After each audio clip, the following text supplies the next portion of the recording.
सचिन पायलट कहीं नहीं जा रहे हैं, सचिन पायलट राजस्थान रहेंगे। अखिल भारतीय कांग्रेस कमेटी की तरफ से नेताओं के अलग अलग कमेटी की जो सूचियां जारी की गई है उनमें सचिन पायलट का नाम नहीं है। इसे लेकर तरह तरह के कयास लगाए जा रहे थे।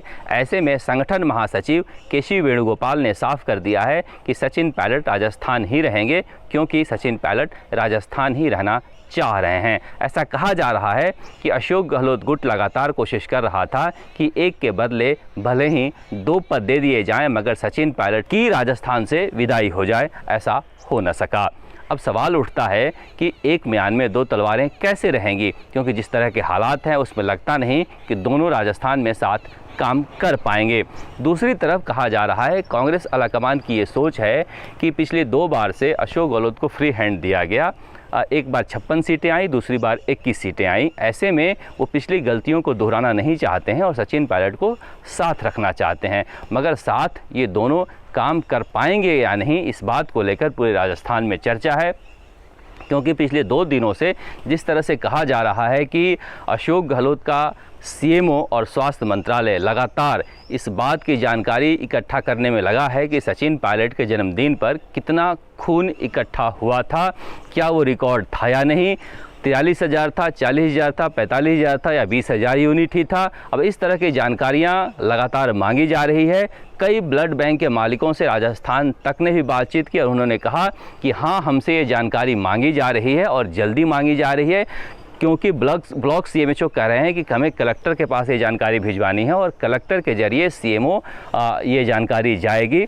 अब भला अशोक गहलोत को खून की यूनिट गिनने की क्या ज़रूरत पड़ गई। दरअसल आक्रोश और गुस्से में व्यक्ति इस कदर अंधा हो जाता है कि वो समझ नहीं पाता है कि क्या गलत कर रहे हैं और क्या सही कर रहे हैं।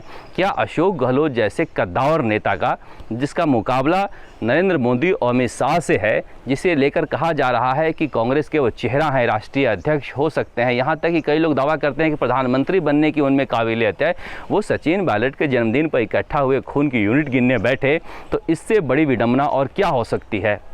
लेकिन ऐसा हो रहा है क्योंकि राजस्थान तक ने इसके बारे में पुख्ता जानकारी इकट्ठा की है। दूसरी तरफ बहुत सारे लोग अशोक गहलोत के यहाँ काम करने वाले हैं। वो एक सर्टिफिकेट जारी हुआ है, पता नहीं वो कहाँ का सर्टिफिकेट है, उसे लेकर लगातार उसकी विवेचना कर रहे हैं कि ये सर्टिफिकेट फर्जी है।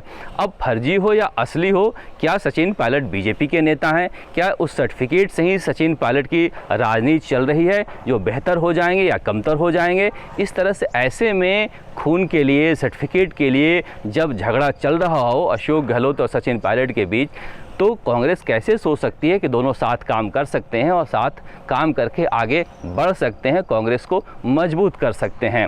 फिलहाल जिस तरह की स्थिति है उसमें लगता है कि सभी को जनवरी तक इंतज़ार करना चाहिए, जब ऐसे जिस तरह की सूची आई है उसमें ये कयास लगाए जा रहे हैं कि राहुल गांधी कांग्रेस के अगले राष्ट्रीय अध्यक्ष हो सकते हैं।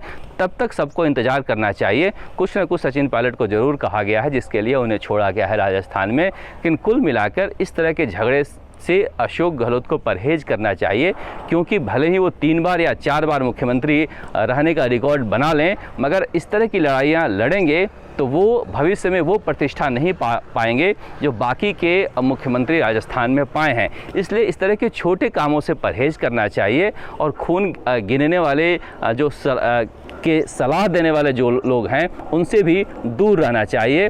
अब अशोक गहलोत को सचिन पायलट को अपने आंगन में आकर खेलने देना चाहिए और सचिन पायलट को चाहिए कि अशोक गहलोत के आंगन में खेलकर सीखें और आगे बढ़ें। आपस में इस तरह से झगड़ा करने से दोनों में से किसी को फ़ायदा पहुंचने नहीं वाला है और कम से कम कांग्रेस को तो बिल्कुल ही फ़ायदा पहुंचने वाला नहीं है। जयपुर से राजस्थान तक के लिए शरद कुमार।